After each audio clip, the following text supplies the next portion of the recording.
ಜಗದ್ವಿಖ್ಯಾತ ವಾರಣಾಸಿಯಲ್ಲಿ ಪ್ರಧಾನಮಂತ್ರಿ ನರೇಂದ್ರ ಮೋದಿ ಅವರಿದ್ದಾರೆ. ಅವರ ಕನಸಿನ ಯೋಜನೆಯನ್ನ ಇವತ್ತು ಉದ್ಘಾಟಿಸಲಿರುವಂಥದ್ದು. ಕಾಶಿ ವಿಶ್ವನಾಥ ಕಾರಿಡಾರ್ ಅನ್ನು ಉದ್ಘಾಟನೆ ಮಾಡುವಂತ ನಿಟ್ಟಿನಲ್ಲಿ ಪ್ರಧಾನಮಂತ್ರಿ ನರೇಂದ್ರ ಮೋದಿ ಅವರು ವಾರಣಾಸಿಯಲ್ಲಿ ಇರುವಂಥದ್ದು. ಕೆಲವೇ ಹೊತ್ತಿನಲ್ಲಿ ಅದು ಒಂದು ಕಾರಿಡಾರ್ ಅನ್ನು ಉದ್ಘಾಟನೆ ಮಾಡಲಿದ್ದಾರೆ.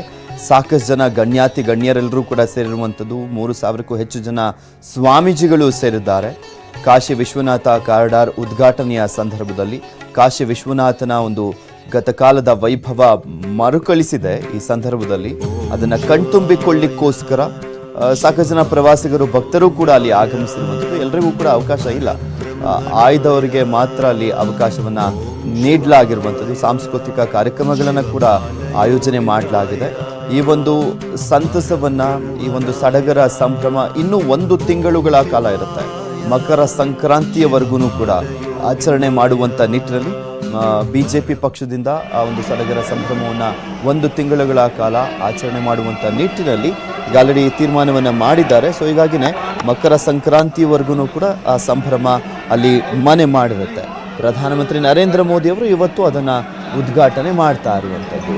ಸುಮಾರು 900 ಕೋಟಿ ವೆಚ್ಚದಲ್ಲಿ ಅದನ್ನು ಆ ಕಾರಿಡಾರ್ ಯೋಜನೆಯನ್ನು ಕೈಗೆತ್ತಿಕೊಳ್ಳಲಾಗಿತ್ತು.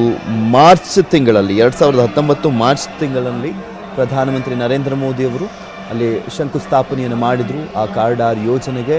ಅದಾದಮೇಲೆ ಈಗ ಅದೆಲ್ಲವೂ ಕೂಡ ಕಂಪ್ಲೀಟ್ ಆಗಿ ಹೋಗಿದೆ. ಮೋದಿ ಕಾಶಿ ಪರಿವರ್ತನೆಯನ್ನು ಮಾಡಿದ್ದಾರೆ.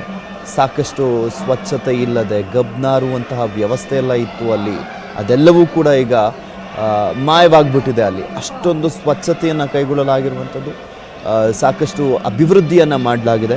ಇನ್ನು ಈ ಒಂದು ಕಾರಿಡಾರ್ನಲ್ಲಿ ಏನಿದೆ ಅಂತ ನಾವು ನೋಡೋದಾದರೆ ಏನು ಅಷ್ಟೊಂದು ಮಹತ್ವದ್ದು, ಏನು 900 ಕೋಟಿ ರೂಪಾಯಿ ಖರ್ಚು ಮಾಡಿದಾರಲ್ಲ, ಏನಿದೆ ಆ ಕಾರಿಡಾರ್ನಲ್ಲಿ ಅಂತ ನಾವು ಗಮನಿಸೋದಾದರೆ, ಯೋಜನೆಯಡಿಯಲ್ಲಿ 24 ಕಟ್ಟಡಗಳನ್ನು ನಿರ್ಮಾಣ ಮಾಡಲಾಗಿದೆ. ಅಲ್ಲಿ ಈ ಕಾಶಿ ವಿಶ್ವನಾಥ ಕಾರಿಡಾರ್ ಯೋಜನೆಯಡಿಯಲ್ಲಿ 24 ಕಟ್ಟಡಗಳನ್ನು ನಿರ್ಮಾಣ ಮಾಡಲಾಗಿರುವಂಥದ್ದು. ಸುಮಾರು 50 ಅಡಿ ಉದ್ದದ ಕಾರಿಡಾರ್ ಗಂಗಾ, ಮಣಿಕರ್ಣಿಕಾ ಮತ್ತು ಲಲಿತಾ ಘಾಟ್ ಮತ್ತು ಕಾಶಿ ವಿಶ್ವನಾಥ ಜ್ಯೋತಿರ್ಲಿಂಗ ದೇಗುಲವನ್ನು ಸಂಪರ್ಕ ಮಾಡುತ್ತೆ. ಅದು ಯಾತ್ರಾರ್ಥಿಗಳಿಗೆ ವಿಶ್ರಾಂತಿ ಕೊಠಡಿಯನ್ನು ಕೂಡ ನಿರ್ಮಾಣ ಮಾಡಲಾಗಿದೆ.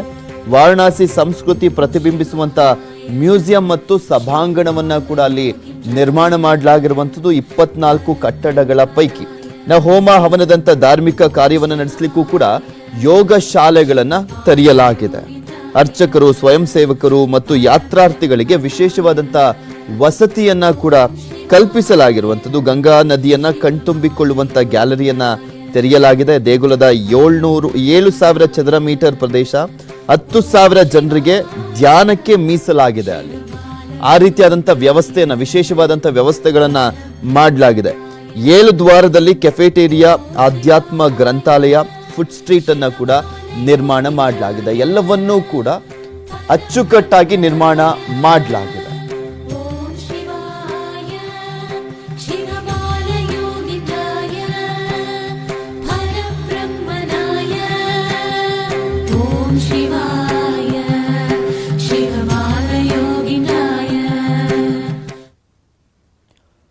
ಕಾಶಿ ವಿಶ್ವನಾಥ ಕಾರಿಡಾರ್ನ ರೂವಾರಿ ಕನ್ನಡಿಗ IAS ಅಧಿಕಾರಿ ನಿತಿನ್ ರಮೇಶ್ ಗೋಕರ್ಣ ಅವರು ಈಗ ಉತ್ತರ ಪ್ರದೇಶದ PWD ಇಲಾಖೆಯ ಪ್ರಧಾನ ಕಾರ್ಯದರ್ಶಿ.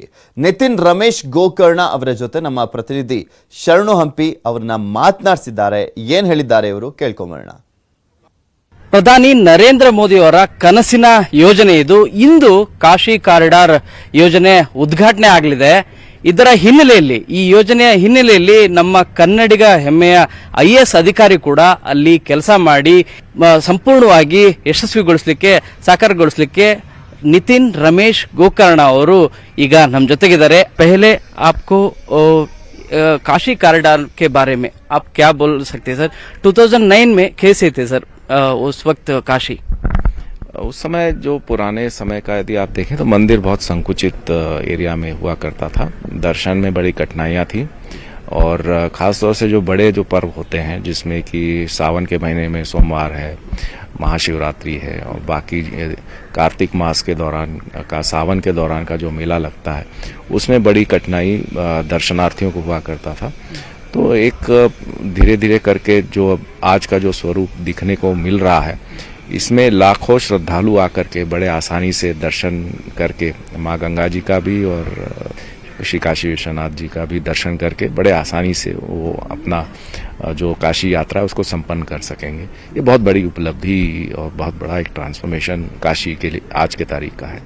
काशी विश्वनाथ टेम्पल के आसपास कुछ गली थे सर, उधर नहीं जाने के लिए, गंगा आरती और गंगा जाने के लिए, गंगा नदी जाने के लिए बहुत मुश्किल होते थे। सो वो कॉरिडोर योजना के बारे में 2009 में बातचीत हुए थे सर, या प्रधानी मोदी आने के बाद ये सभी प्रोजेक्ट स्टार्ट हुए सर? जो कॉरिडोर की जो स्वीकृति दी गई थी अभी 2018-19 में कॉरिडोर का जो प्रोजेक्ट है वो सैंक्शन किया गया था और लोक निर्माण विभाग को कार्यदायी संस्था के रूप में उस पर ईपीसी मोड पर इस कार्य को कराया गया है। और मुझे खुशी है कि जो सरकार ने जो समय अवधि दी थी और जितनी धनराशि दी गई थी उसी के समय अवधि के रहते हुए अच्छे क्वालिटी के साथ और वो बिना किसी समय वृद्धि के उसी धनराशि के तहत उस कार्य को बड़ी पुनीत तरीके से हमारे विभाग ने उसको संपादित किया है। सर आप लोकल कर्नाटक में है सर, और कर्नाटक गोकर्ण से वाले हैं सर, काशी में काम कर रहे हैं, सो पहले काम किए थे, सो कैसे महसूस कर रहे हैं सर? बहुत एक मेरे ख्याल में यदि कोई आईएएस अफसर है तो उसको काशी में काम करने का जो सौभाग्य मिलता है वो अपने आप में ही एक मैं समझता हूँ कि एक दैविक उसमें जब तक नहीं रहता तब तक वहाँ काम करने का बुलावा नहीं आता है। हम लोग कहते हैं कि बाबा ही बुलाते हैं अपने सेवा करने के लिए, तो ये बहुत कम लोगों को ये सौभाग्य प्राप्त होता है लोक सेवकों में। और मुझे खुशी है कि मुझे उसके लिए भी समय मिला काशी में सेवा करने का, बाबा की सेवा करने का। और माननीय प्रधानमंत्री जी के जो निर्देश दिए गए थे उस समय से रहते हुए कार्यों को संपादित कराने का भी सौभाग्य मिला। आप ट्रांसफर हुए थे सर मायावती गवर्नमेंट के बाद 2009 में, फिर मोदी फिर डेप्यूट किए काशी में, कैसे कैसे काम हुए सर उधर? उस समय में काफ़ी प्रोजेक्ट्स इधर सैंक्शन हुए हैं 2014 के बाद माननीय प्रधानमंत्री जी का जब क्षेत्र बना। और मैं समझता हूं कि जो कई सारे प्रोजेक्ट्स अभी कंप्लीट हुए हैं उससे काफ़ी सारा ट्रांसफॉर्मेशन काशी के यातायात में हुआ है। अंदर जो कंजेशन था उसको काफ़ी हद तक कम करने का एक मिला है, प्लस काशी के फैलाव में भी जो दायरा था उसका सीमित दायरे से आगे चारों तरफ उसको फैलने का भी एक मौका मिला है।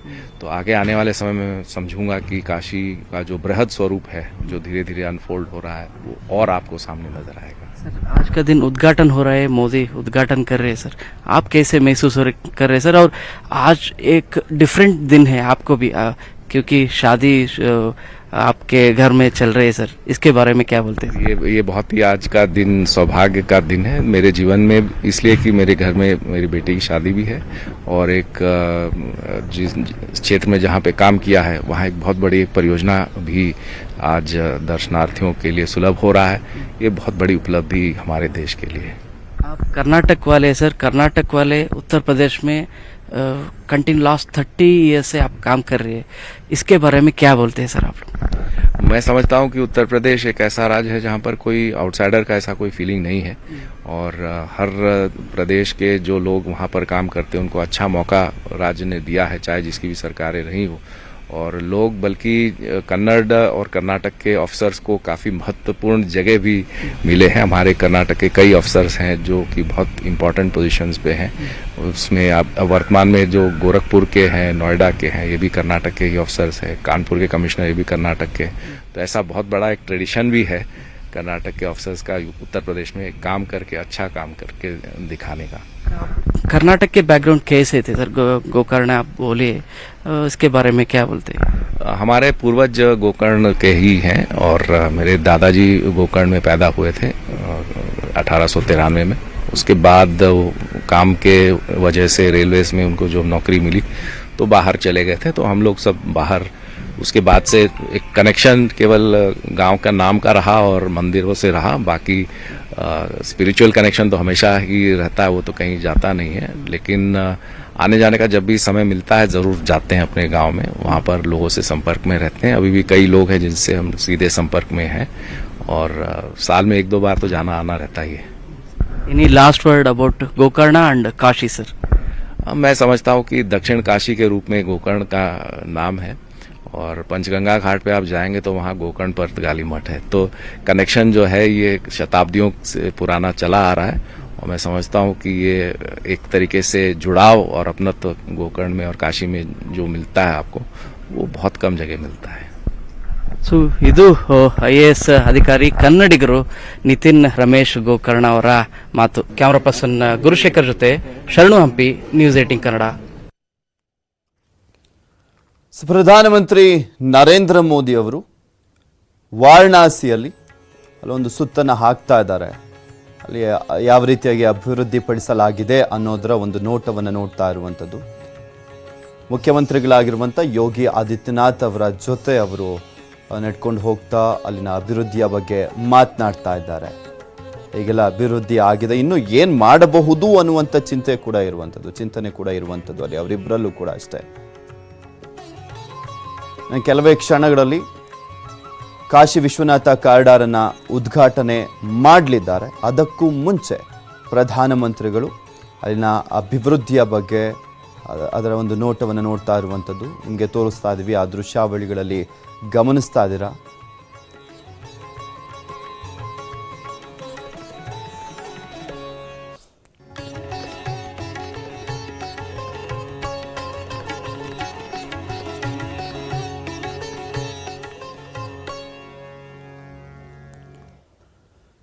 ಕಾಶಿ ವಿಶ್ವನಾಥ